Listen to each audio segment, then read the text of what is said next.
In 1944, Japanese Navy officials watched with pride as the massive ship, then hailed as the largest aircraft carrier in the world, left a naval shipyard in Japan, believing that this ship would change the course of the war against the United States. But what they didn't know was that just a few days after it left the port, their largest ship would end up at the bottom of the ocean, not because of hundreds of airplanes or an entire fleet of warships, but because of a single small submarine waiting in the middle of the dark sea. How did a small vessel manage to sink Japan's largest ship? This was the tragic fate of the ship Shinano. Mr. Good Vibes. Yeah. As the final stage of World War II approached in 1944, Japan was quietly building a massive ship under tight security. A ship so secret that even many in Japan's own navy didn't know what it really looked like. This was no ordinary warship. At that time, it was the largest aircraft carrier ever built in the world. A giant steel vessel in the middle of the ocean, expected to be Japan's last hope to regain their power in the Pacific. Before Shinano became an aircraft carrier, its original design was a Yamato-class battleship, the same class as some of the largest warships ever built by Japan. But after their devastating defeat at the Battle of Midway in 1942, where 4 of their most important aircraft carriers were destroyed in a single battle, they were forced to change their plans. The former battleship was turned into a massive floating airbase, and its size was almost unbelievable. The Shinano was almost 270 meters long, or about the length of 3 football fields, and it weighed approximately 71,000 tons. It could reach speeds of up to 27 knots, or about 50 kilometers per hour. And it had the capability to travel almost 10,000 nautical miles, or nearly 19,000 kilometers, without needing to return to base right away. It was designed to support and carry a large number of aircraft, up to 160 planes. It's like an airport floating on the sea, but size wasn't its only advantage. Underwater, the Shinano was equipped with large anti-torpedo bulges. These are special protections on the sides of the ship designed to absorb the explosion in case it's hit by a torpedo. On paper, it's very hard to sink. But because Japan was already desperate and needed to finish it quickly, they started taking shortcuts. The original plan for 16-inch armor protection in some parts of the ship was greatly reduced and became only about 6 inches. What's worse, inside the ship itself, many systems were still unfinished. There were doors that were supposed to prevent the spread of water that were not properly installed. There were holes between compartments that had not yet been sealed. And the systems that were supposed to save the ship in case of damage were not yet ready. The captain, Captain Toshio Alvarez, knew this. For him, no matter how big the Shinano was, it was still a giant that was not yet ready to fight. But there was nothing he could do after seeing an American reconnaissance plane near the shipyard.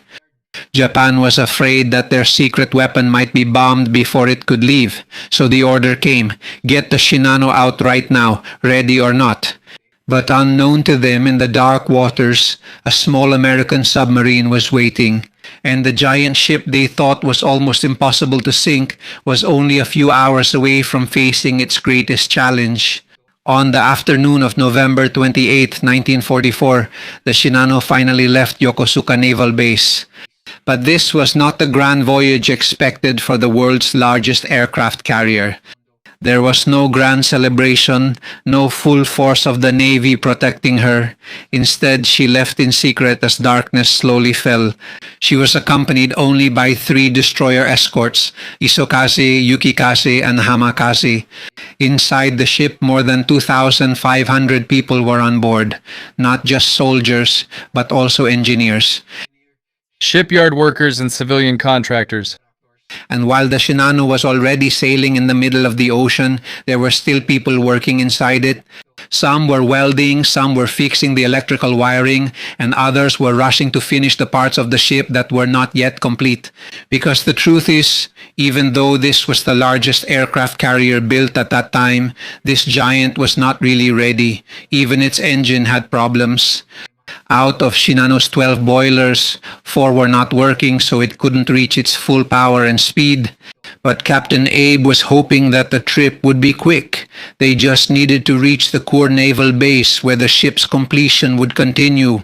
Just one night, just one trip. Once they got there, Japan's most important weapon would be safe.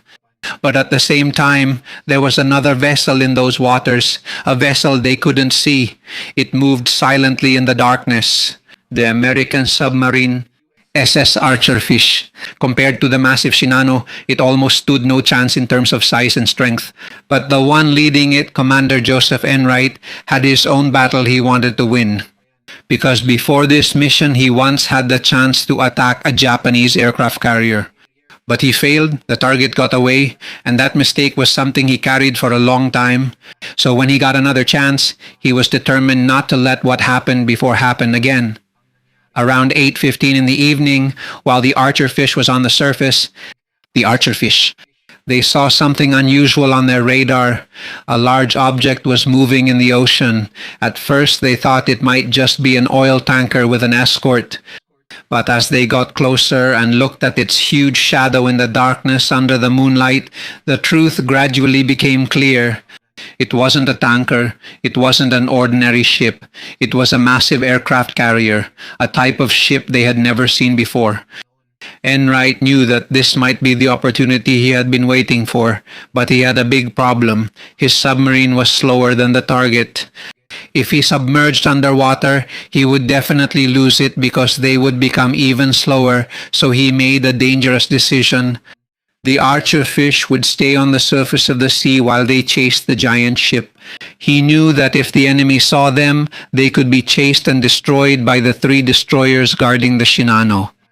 But he had no other choice. For many hours, a strange chase began in the darkness.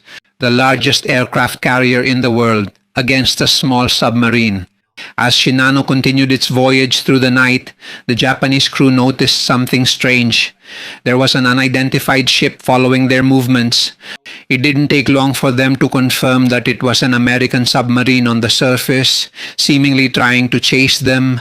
For Captain Abe, the situation was dangerous, but he wasn't immediately afraid of just one submarine. In his mind, it was almost impossible for a small submarine to sink the largest aircraft carrier in the world. What he feared more was the possibility that the enemy was not alone.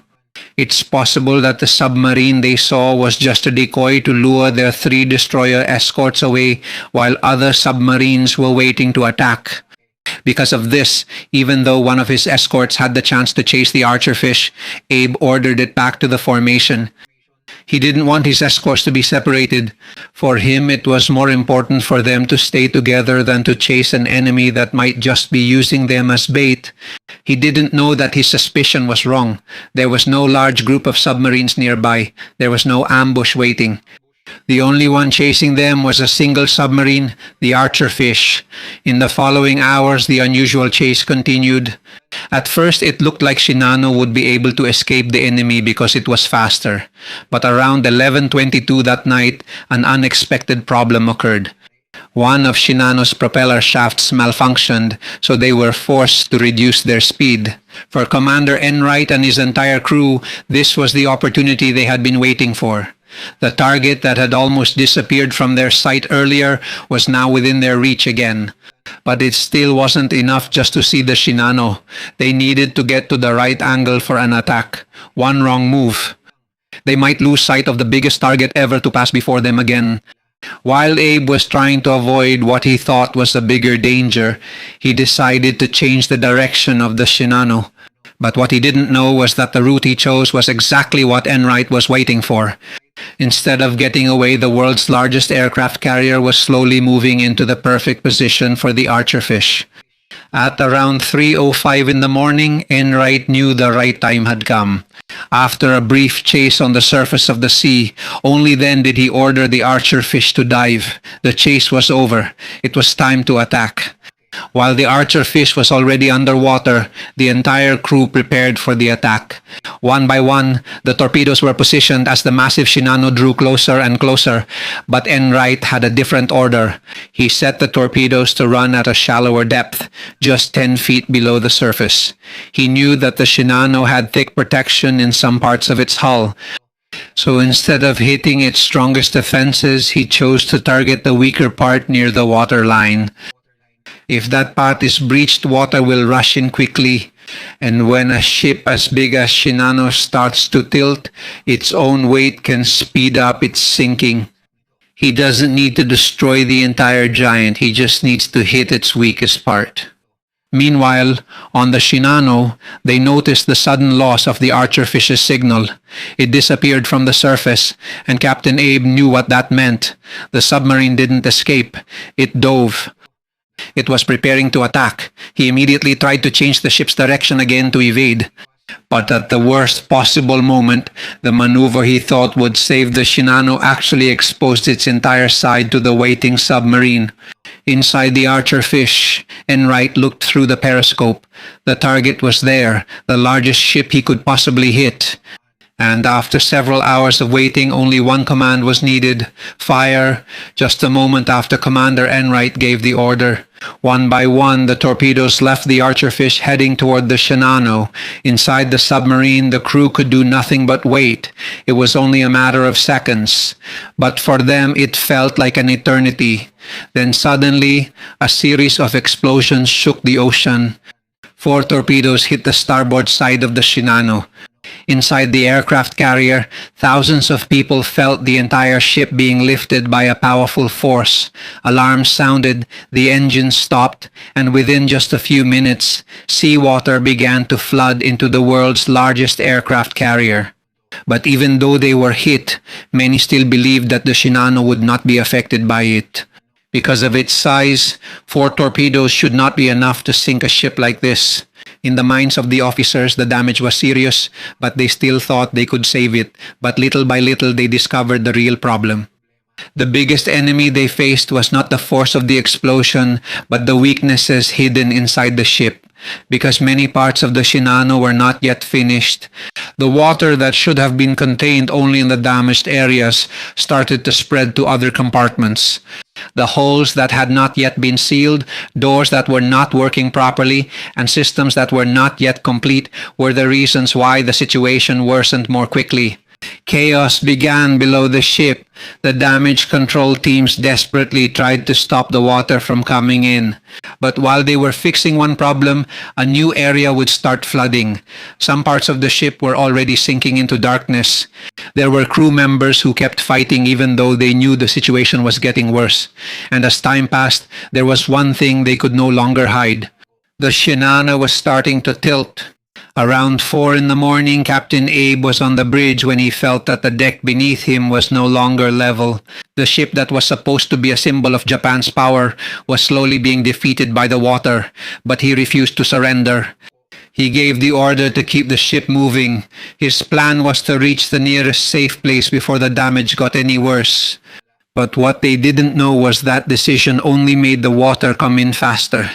As the Shinano struggled to move forward, it only drove more seawater through the holes in its hull.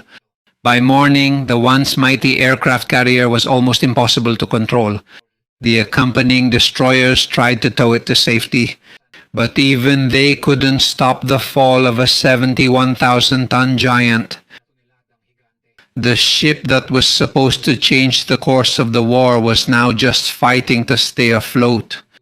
As the sun rose on November 29, 1944, the once feared Shinano looked completely different. Just a few hours earlier, it was a massive ship that Japan hoped would be their new hope in the war. But now, the giant steel vessel that once symbolized the strength of their navy was slowly being swallowed by the sea.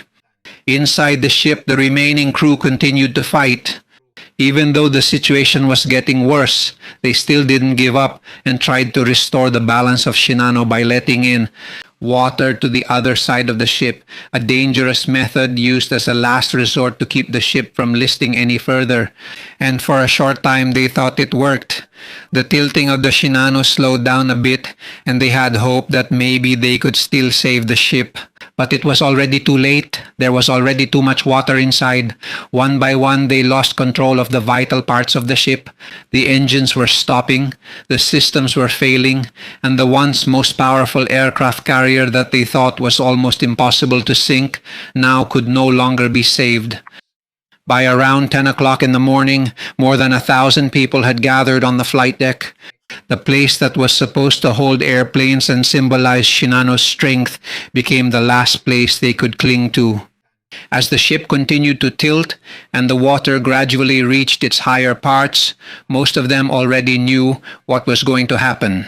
The ship they spent years building was only minutes away from being lost, but for Captain Abe, this was the hardest moment. As captain, he was the one entrusted to bring Japan's most important ship to safety. But now, right before his eyes, he had to accept that he could no longer save it. He couldn't bring himself to give the simple order to abandon ship. Instead, he told his crew that they were released from their duties. They should save themselves. And at around 10:55 in the morning, the largest aircraft carrier in the world finally capsized. As it sank beneath the ocean, it dragged down many people who couldn't get away. Captain Abe and several officers stayed on the ship until the end, and they disappeared along with the Shinano beneath the sea. Out of more than 2,500 people who boarded the ship, it is estimated that over 1,400 died. Meanwhile, the small submarine Archerfish, which delivered the fatal blow, had long since left and safely returned to base. But at first, almost no one believed their story. How could a submarine possibly sink a ship that big? Many doubted it because they didn't know that this secret aircraft carrier actually existed. Eventually, the truth was confirmed. It was indeed the Archerfish that sank the Shinano. But the story of the Shinano is not just about a single battle.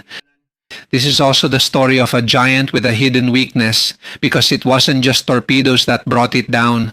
What sank the Shinano was haste, overconfidence, and problems that were not fixed before it was too late. Because sometimes, no matter how big or strong something is, the smallest crack that is ignored will be the reason for its downfall. If you like this video, please share it with others and subscribe as well. Also, watch the videos on the right so you can waste even more of your time.